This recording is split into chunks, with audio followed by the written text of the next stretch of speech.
Hello there, dear friends. Welcome to Timeless Wisdom, your premier channel for tips that make senior living both peaceful and meaningful. Ever looked around your home and wondered, how did it all pile up? Many of us find that over the years, our homes transform from sanctuaries into storage spaces, filled with memories and clutter. Today, I'll share 7 lesser-known but vital truths about decluttering, drawn from years of experience helping seniors like you create joyful, safe, and simple spaces. Ready to lighten your load in meaningful ways? Stay tuned, subscribe, and turn on notifications for the best tips and inspiration. Let's explore these truths together. Reality number 1. Decluttering alone won't solve the problem. Decluttering alone won't solve the problem. It's about more than just stuff. My friends, have you ever spent an entire day sorting through your belongings only to feel like you're back to square one just weeks later? It's something I hear all the time from people our age. We've lived full lives, gathered so many treasures, and now it feels like our homes are bursting at the seams. Let me share a little story with you. Years ago, I had one of those marathon decluttering weekends. You know, the kind where you fill up box after box, feeling so accomplished. I took everything to the donation centre, proud of myself for letting go. But then, as if on autopilot, I walked into a thrift store and started shopping for things I might need. Before I knew it, I was bringing more clutter back into my home. Sound familiar? That's when I realised something important. Decluttering is only a small part of the solution. It's not just about getting rid of stuff. It's about changing the way we think about our homes and the things we allow into them. As we get older, it's easy to feel attached to our belongings. They represent memories, milestones, and the people we love. But the reality is, if we don't tackle the deeper habits behind the clutter, we're just putting a band-aid on the problem. That's why I like to think of a clutter-free home as a table supported by 4 legs. Inflow, controlling what comes into your home. This could mean saying no to impulse purchases or being selective about gifts and hand-me-downs. Outflow, regularly letting go of things we no longer use or need before they pile up. Systems, setting up routines to keep everything in its place. This could be as simple as a weekly habit of decluttering one drawer. Mindset, changing how we see our belongings. Instead of holding on to everything, we can focus on keeping only what brings us joy or serves a purpose. Without all 4 of these, we risk slipping back into the same cycle of clutter. But don't worry, you're not alone in this journey. So let me ask you, which of these 4 areas feels like the biggest challenge for you right now? Share your thoughts in the comments, because I'd love to hear your stories. And don't go anywhere, there are 6 more important truths coming up, and I promise they'll help you take back control of your home and your peace of mind. Reality number 2. Everything is hard, but you can choose the hard that helps you most. Let's have an honest conversation, my friends. Decluttering isn't easy. Far from it. Many of us have spent decades building lives filled with memories, and those memories often come in the form of things. Sorting through it all can feel overwhelming, even heartbreaking. But here's the other side of the coin.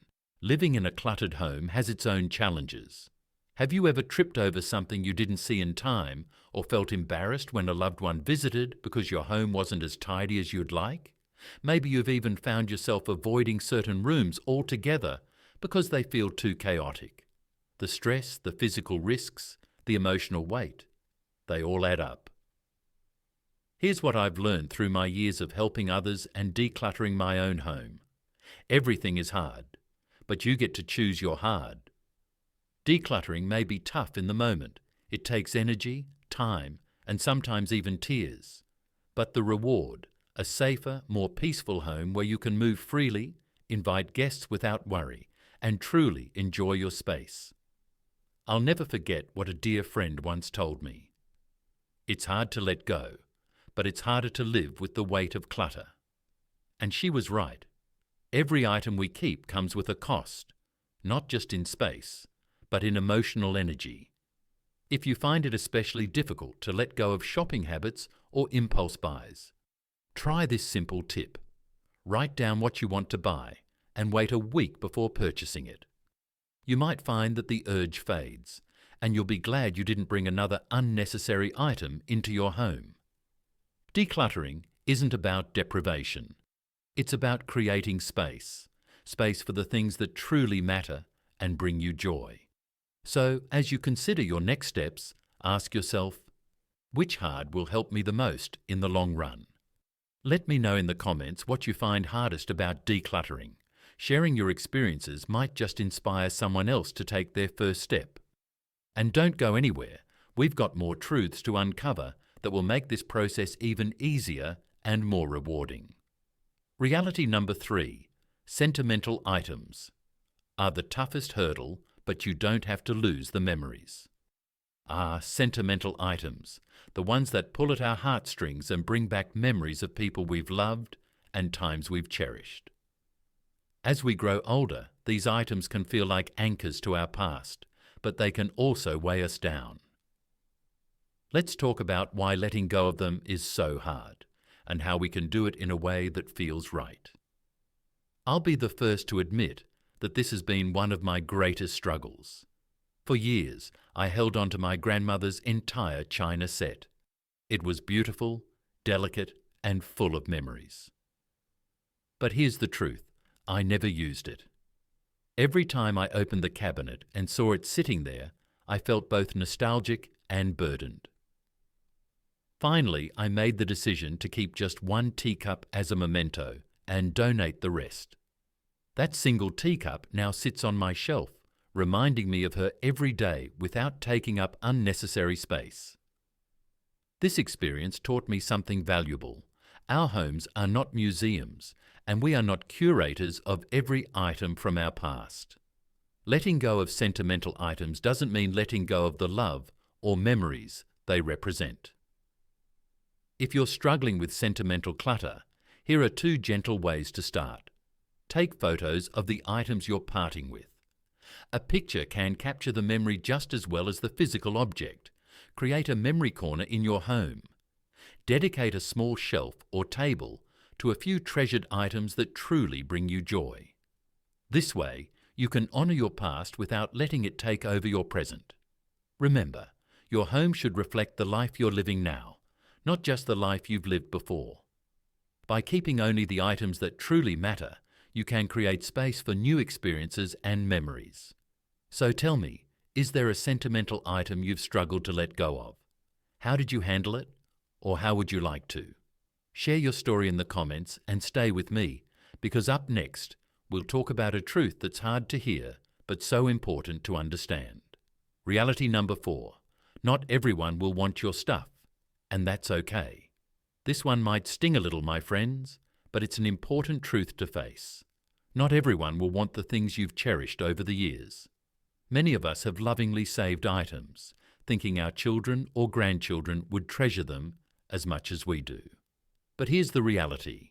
Today's younger generations often have different tastes, different lifestyles, and less space for keeping things.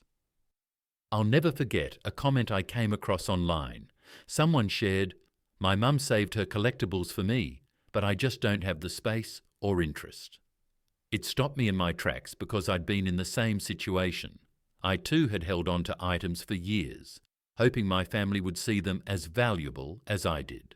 When they didn't, I felt hurt at first, like they didn't appreciate the memories behind those items. But then I realized something. The value of those objects wasn't in who kept them, but in the joy they brought me when I owned them. If no one in your family wants an item, that's okay. Instead of feeling hurt, think of it as an opportunity to give that object a new life with someone who will truly appreciate it. Donate it, sell it, or pass it along to a friend who will love it as much as you did. One way to ease the process is to ask your loved ones directly, is there something here that has meaning to you? Let them choose what they want and be at peace with their choices. This approach lets you focus on what truly matters, the relationships you have with your family, not the things you leave behind. So let me ask you this. Have you saved something for your kids or grandkids only to find they didn't want it? How did you handle it? Share your experience in the comments below and don't go anywhere. Coming up, we'll talk about a truth that might just change how you see your possessions entirely. Reality number 5, the secret to decluttering. There isn't one, you just have to start. Let's be honest, my friends. We've all looked around a cluttered room and thought, where do I even begin? It's easy to get stuck waiting for the perfect method or the right burst of energy to magically appear. But here's the truth. There is no secret to decluttering. There's no one-size-fits-all method, no magical system that makes it effortless. The real key? You just have to start. I'll tell you about a time I avoided decluttering my garage for months. I'd glance at the piles of boxes and feel paralyzed. The task seemed too big, too overwhelming. But one day I decided to commit to just 15 minutes. That's it, 15 minutes to tackle one small corner. And you know what? Once I got started, it wasn't so bad. One corner led to another, and before I knew it, I had cleared the entire space. I walked back into that garage feeling 10 years younger, and I was so glad I didn't wait any longer to begin. Here's the thing, progress is more important than perfection. Even the smallest steps, sorting one drawer or clearing a single shelf, can create momentum. And once you see the results, you'll be motivated to keep going. If you're feeling stuck, here's my advice. Pick one small task you can do today. Maybe it's organizing a kitchen drawer or sorting through your mail pile. Set a timer for 15 minutes and just focus on that one thing. So, what's one area in your home you've been avoiding? Share it in the comments and let's encourage each other to take that first step. And don't go anywhere. There are still 2 more truths ahead that will help you unlock the freedom a clutter-free home can bring. Reality number 6. Your home should adapt to your life, not the other way around. My friends, as we grow older, our lives change in so many ways. The kids move out, priorities shift, and what once felt essential no longer fits our current needs. But here's something many of us struggle with. We hold on to things because of habit, guilt, or the idea that we might need them someday. I'll share a story about my friend Diane. For years she kept a large formal dining set that once hosted holiday dinners and big family gatherings. But as time passed, her gatherings became smaller and more intimate, and that big dining table sat unused. Diane finally decided to let it go and repurpose the space into a cozy reading nook. Now, instead of feeling burdened by a table she didn't need, she has a space she loves, a comfy chair, a good lamp, and shelves filled with her favourite books. This is the truth I want you to remember. Your home should adapt to your life, not the other way around. If you're holding on to something that doesn't serve your current lifestyle, it may be time to let it go. Imagine the freedom of having a home that truly works for you, whether that means creating a space to enjoy your hobbies, having room to move around safely, or simply feeling at peace. Take a moment to ask yourself, is my home working for me or against me? If something isn't adding value to your life, consider how much lighter you'd feel without it. Remember, a clutter-free home isn't just about clearing space, it's about creating the life you want to live now. Reality number 7, decluttering can be a gift to your loved ones. Let's take a moment to think about something that's hard to talk about, but so important. The legacy we leave behind as we grow older. One of the kindest gifts we can give our loved ones is a home that's free of unnecessary clutter. By making thoughtful decisions about our belongings now, we can spare our family the emotional and physical burden of sorting through it all later. I've spoken to many families over the years, and one common story stands out. A parent or grandparent passes away, leaving behind a lifetime of possessions. What follows isn't just hard work. It's an emotional journey, with children and grandchildren having to decide what to keep, donate, or let go of. It can be overwhelming and at times even painful. But here's the beautiful part. Decluttering now gives you control over that process. It allows you to decide which items truly matter and ensures those pieces are passed on with intention and love. My friend Richard turned this into something truly special. He went through his belongings with his granddaughter, sharing stories about each item and letting her choose a few to keep. What could have been a daunting task became a bonding experience, a way to share his history and memories while simplifying his home. Richard called it his Living Legacy project, and I think that's such a wonderful way to approach decluttering. It's not just about creating space for yourself, it's about ensuring that your home reflects your love and thoughtfulness for the people who matter most. So here's my question for you. What would you want to pass on to your loved ones? Maybe it's a treasured photo album, a piece of jewellery, or even a story about your favourite chair. Take some time to think about what truly holds meaning and share that with your family now. I'd love to hear your thoughts on this. What steps are you taking to create a living legacy? Let me know in the comments, and thank you for joining me. Conclusion. As we've delved into these 7 truths about decluttering, we see how it's possible to create homes that respect our past while making room for our future. Wrapping up, remember, decluttering isn't just about achieving a flawless home. It's about crafting a space that aligns with your current lifestyle, ensuring safety, comfort, and the joy of a lighter living environment.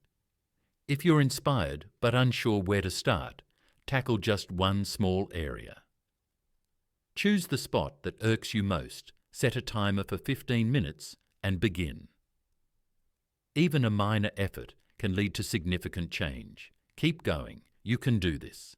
Each item removed helps shape a home that truly mirrors your values and enhances your peace. Enjoyed the video? Hit the thumbs up, comment with your insights, and don't forget to subscribe to Timeless Wisdom for more empowering content. Until next time, take care and enjoy your decluttering journey.